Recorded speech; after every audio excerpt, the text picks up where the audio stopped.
ക്രിസ്ത്യാനികൾ വളരെ പൂജ്യമായിട്ട് കണക്കാക്കുന്ന ഒരു ചിത്രത്തെ എടുത്ത് വക്രീകരിച്ചിട്ട് അതിനെക്കുറിച്ച് ന്യായീകരിച്ചാൽ മതിയോ? നമുക്കറിയാം, ഈ ശബരിമല സ്വർണ്ണ കേസിൽ പോറ്റിയെ കയറ്റി എന്നുള്ള പാട്ടുണ്ടായി, ഒത്തിരി ചർച്ച ചെയ്താണ്. ഇത് ഉണ്ടായ പാട് മതവികാരം വ്രണപ്പെട്ടു എന്ന് പറഞ്ഞുകൊണ്ട് 4 പേരിൽ FIR രജിസ്റ്റർ ചെയ്തതാണ്. അപ്പോൾ അവിടെ എന്തോ ഒരു വികാരം വ്രണപ്പെട്ടിട്ടുണ്ടല്ലോ.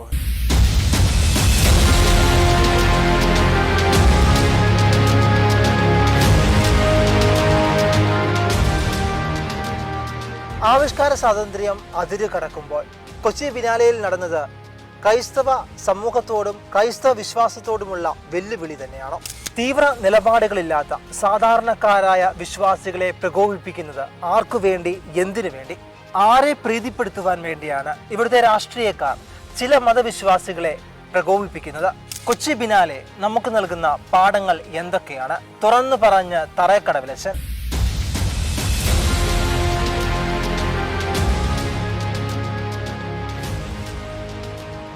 അച്ഛാ, ക്രൈസ്തവർ ഏറ്റവും ബഹുമാനത്തോടു കൂടി കാണുന്ന ലാസ്റ്റ് സപ്പർ, അന്ത്യാത്താഴ വേളയിലെ ചിത്രം വികൃതമാക്കിയ ആ സംഭവം കൊച്ചി ബിനാലയിൽ നിന്ന് ഉയർന്നു വന്നത് നമ്മുടെ സാമൂഹ്യ മാധ്യമങ്ങളിൽ തന്നെ ഏറ്റവും ചർച്ചയായിക്കൊണ്ടിരിക്കുകയാണ്.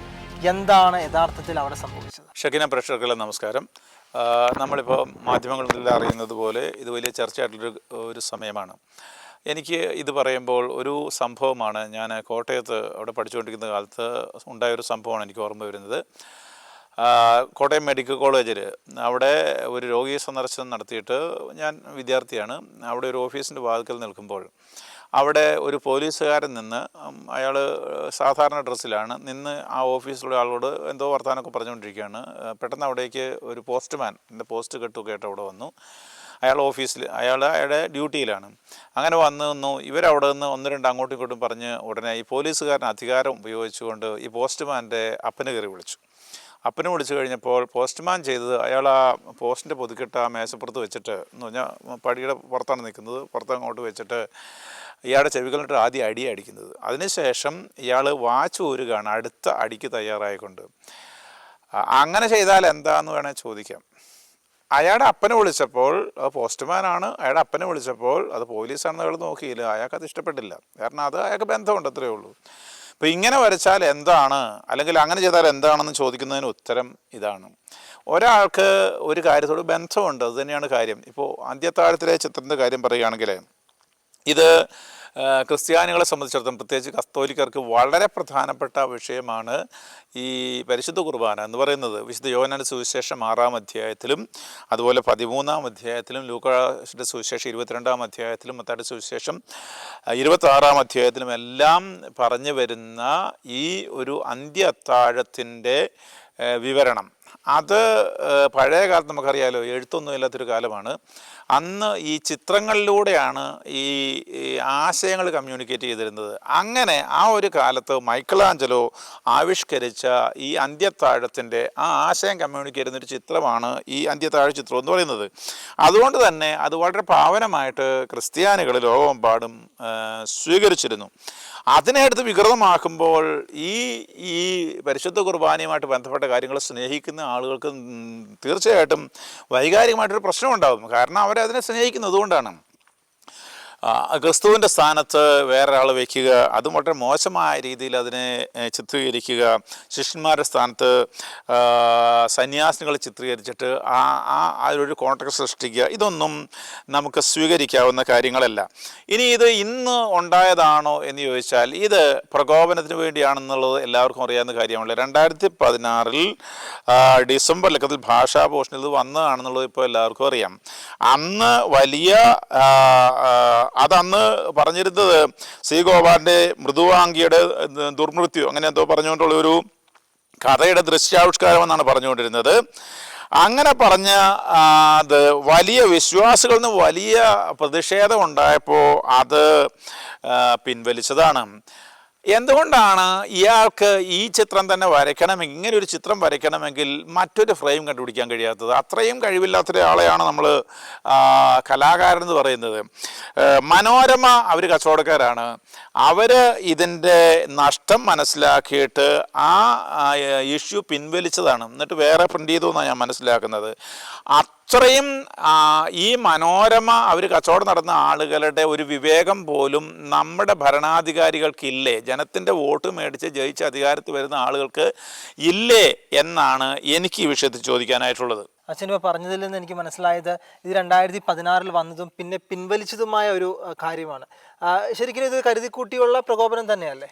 തീർച്ചയായിട്ടും. അതായത് അന്ന് അതിൻ്റെ കവർ പേജെന്ന് ഞാൻ വിചാരിക്കുന്നത് അങ്ങനെ വന്ന ഒരു സാധനം പിൻവലിച്ച് കഴിഞ്ഞിട്ട് അതപ്പോൾ പിൻവലിക്കണ ഒരു പണിയുണ്ടല്ലോ, അത്രയും ഒരു കാര്യം നടന്ന സാധനം വീണ്ടും ഗവൺമെൻറ് പരിപാടിയിൽ മട്ടാഞ്ചേരിയിലൂടെ അവതരിപ്പിക്കുമ്പോൾ അതൊരു വെല്ലുവിളിയാണ്. അതിനെ നമുക്ക് അങ്ങനെ നിസ്സാരമായിട്ട് കാണാനായിട്ട് സാധ്യമല്ല. കാരണം ഇത് ജനങ്ങളുടെ വോട്ട് മേടിച്ച് ജയിക്കുന്ന ആളുകളാണല്ലോ.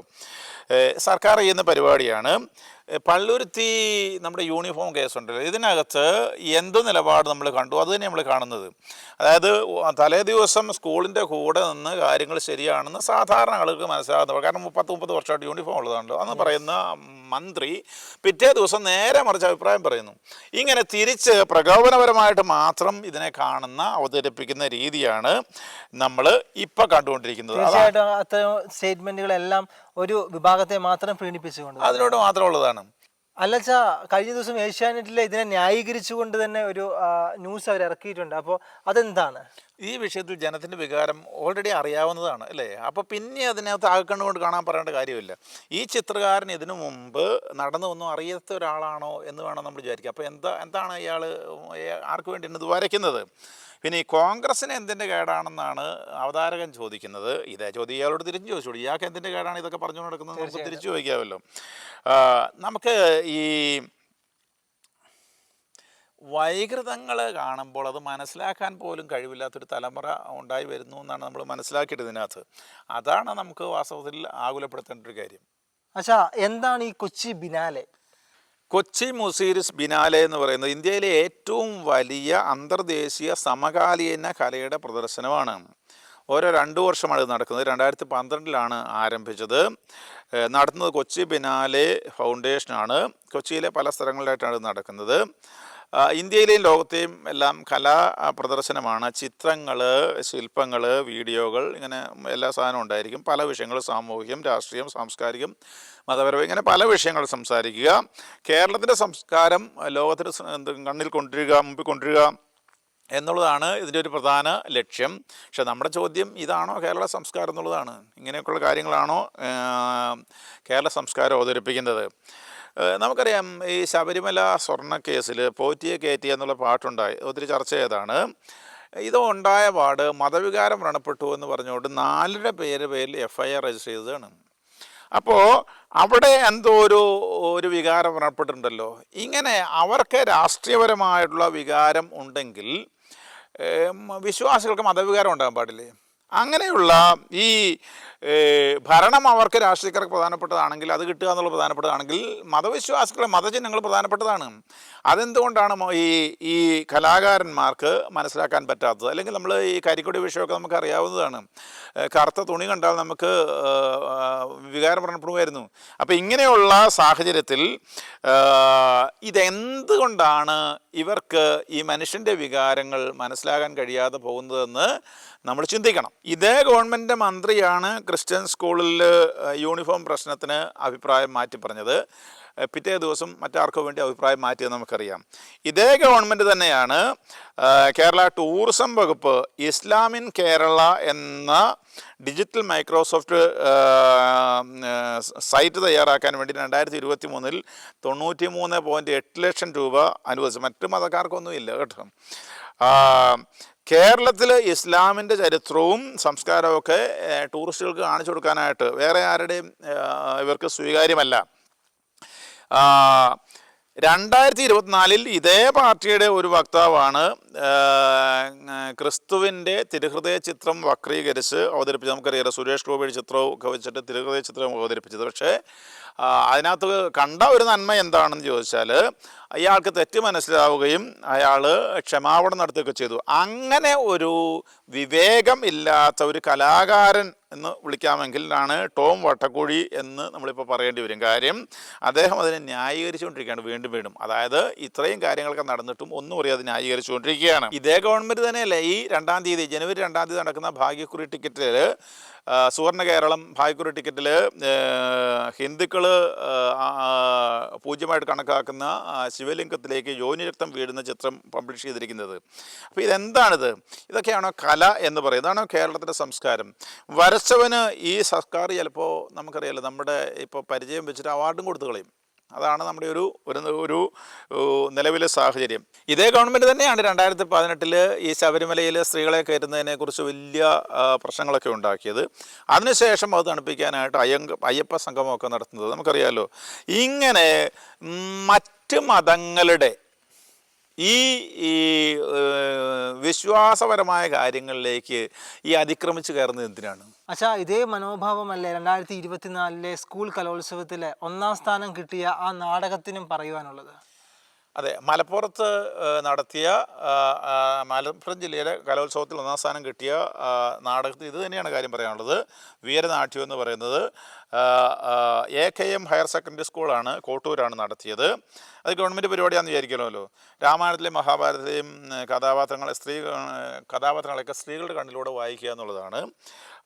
അത് എന്നിട്ട് ആവിഷ്കാര സ്വാതന്ത്ര്യത്തിൻ്റെ പേരിലാണ് എന്ന് പറഞ്ഞാൽ ഈ ഒരു ജനതയുടെ വിശ്വാസപരമായ കാര്യങ്ങളുടെ കാര്യത്തെ ഇങ്ങനെ വക്രീകരിച്ച് കാണിക്കുക, എന്നിട്ട് അതെന്തെങ്കിലും ന്യായങ്ങൾ പറയുക.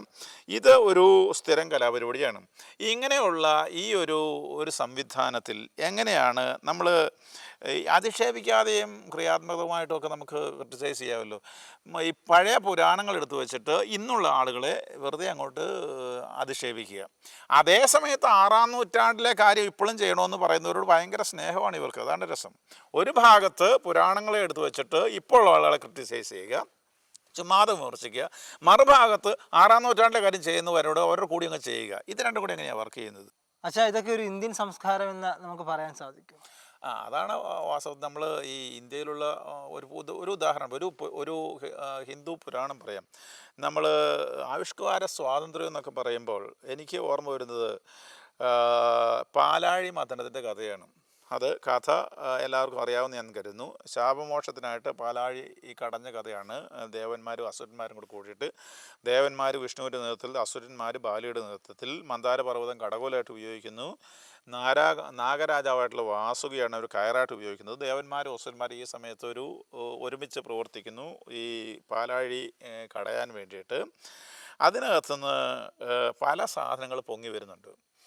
ആദ്യ ഭാഗത്ത് പൊങ്ങി വന്ന ഏറ്റവും പ്രധാനപ്പെട്ട ഒരു വസ്തു എന്ന് പറയുന്നത് കാളകൂട വിഷമാണ്. ആദ്യം പൊങ്ങി വന്നത് പല വസ്തുക്കൾ പൊങ്ങി വന്നതിൽ പ്രധാനപ്പെട്ട വസ്തു കാളകൂട വിഷമാണ്. ഈ വിഷം ഈ 3 ലോകങ്ങളെയും നശിപ്പിക്കാൻ കഴിവുള്ള വിഷമായതുകൊണ്ട് അത് ചെയ്തതെന്താണ്? ശിവൻ അത് വിഴുങ്ങുകയാണ് ചെയ്യുന്നത്. അവിടുന്ന് പൊങ്ങി വന്ന നല്ല സാധനങ്ങൾ എന്ന് പറയുന്നത് 3 തരം ദേവന്മാർ, ലക്ഷ്മി, അപ്സരസ്സുകൾ, വരുണി, കാമധേനു, ഐരാവതം, ഈ സാധനങ്ങളെല്ലാം ലോകത്തിനായിട്ട് കൊടുത്തിട്ട് ഈ വിഷം വിഴുങ്ങുകയാണ് ചെയ്യുന്നത്. ഇന്ന് നമ്മൾ കാണുന്ന സംസ്കാരം എന്താണ്? മനസ്സിൽ വരുന്ന വിഷമെല്ലാം കൂടെ സമൂഹത്തിന് കൊടുക്കുക, എന്നിട്ട് സമൂഹത്തിന് വിഷം പരത്തിക്കൊണ്ടിരിക്കുക എന്നുള്ളതാണ്. ഇതാണോ കലയും ആർട്ടും? ഇതാണോ ആർഷഭാരത സംസ്കാരം എന്നൊക്കെ നമ്മൾ പറയുന്നത്?